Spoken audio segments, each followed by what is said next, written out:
अब आ गया है आईटेल विजन वन, नए इंडिया का नया विजन। बड़ी स्क्रीन के साथ एंटरटेनमेंट का विजन बढ़ा, ड्यूअल सिक्योरिटी फीचर्स के साथ प्राइवेसी का विजन बढ़ा, बड़ी बैटरी के साथ अनलिमिटेड पॉसिबिलिटीज का विजन बढ़ा। नमस्कार, मैं हूं शिवेंद्र श्रीवास्तव और आप देख रहे हैं यूपी तक। यूपी तक में आज बात डॉक्टर कफील खान की। वही डॉक्टर कफील खान जो गोरखपुर के बीआरडी मेडिकल कॉलेज में डॉक्टर थे और उन पर कई बार आरोप लगाकर उनको जेल में भेजा गया।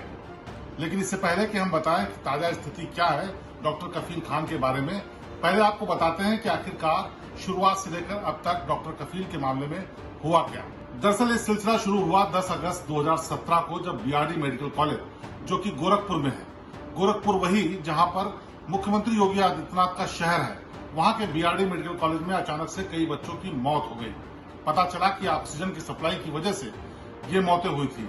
ऑक्सीजन की सप्लाई अचानक से रुक गई थी, जिसकी वजह से बच्चे तड़प तड़प करके मरने शुरू हो गए। उस दौरान डॉक्टर कफील का नाम सबसे पहले सामने आया। जांच की गई तो उन पर आरोप लगा कि उन्होंने इलाज में लापरवाही बरती थी। हालांकि डॉक्टर कफील लगातार कहते रहे कि उनकी इस लापरवाही में कोई हाथ नहीं है, बल्कि वो तो मदद करने की कोशिश कर रहे थे। बावजूद इसके 13 अगस्त 2017 को उन्हें जेल भेज दिया गया। लाख सफाइयों के बावजूद जब उनकी पुलिस और सरकार ने नहीं सुनी तो जेल जाने के बाद उन्होंने 10 पन्ने में अपना पूरा दर्द बयान किया। पूरी बातें बताई सिलसिलेवार कि कैसे क्या हुआ था बीआरडी मेडिकल कॉलेज में और कैसे उन्होंने अपनी गाड़ी में लादकर ऑक्सीजन सिलेंडर पहुंचाकर बच्चों को बचाने की कोशिश की थी। और ऑक्सीजन की कमी के बारे में तमाम बार शासन प्रशासन को लिखा गया था, बावजूद इसके ऑक्सीजन के सिलेंडर्स समय पर नहीं पहुंचे थे। और इसी की वजह थी कि उस दिन वहां पर ऑक्सीजन की सप्लाई रुकी और तमाम बच्चों की जानें गई। लेकिन इसके बाद भी सरकार ने उन पर कोई रहम नहीं दिखाया, उनको जेल में ही रहने दिया गया। इसके बाद साल 2018 से लेकर साल 2019 तक तमाम डॉक्टर्स की एसोसिएशन ने, आईएमए ने भी सरकार को चिट्ठी लिखी कि डॉक्टर कफील को रिहा किया जाए। उनको गलत तरीके से फंसाया गया है, उनकी कोई गलती नहीं है। इसके लिए 200 डॉक्टर्स ने एक चिट्ठी सिग्नेचर करके योगी आदित्यनाथ को भी भेजी, लेकिन इसके बावजूद भी डॉक्टर कफील को रिहा नहीं किया गया। इस पूरे मामले में जो मेडिकल विभाग है उसने अपनी भी आंतरिक जांच की और उसमें पाया कि डॉक्टर कफील की कोई गलती नहीं है। इसके बावजूद भी सरकार ने उन पर रहम नहीं दिखाया।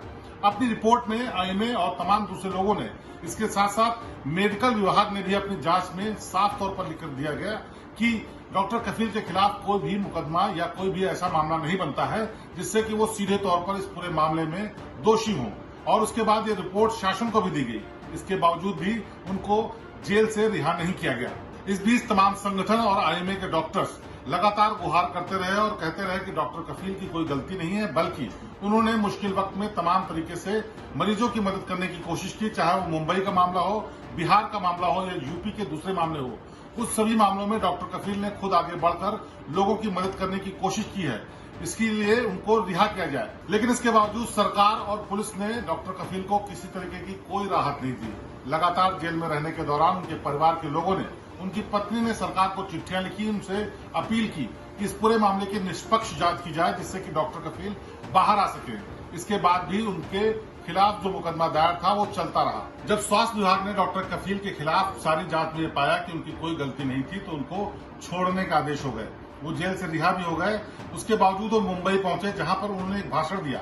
इस भाषण के आधार पर उनको मुंबई में फिर से गिरफ्तार कर लिया गया।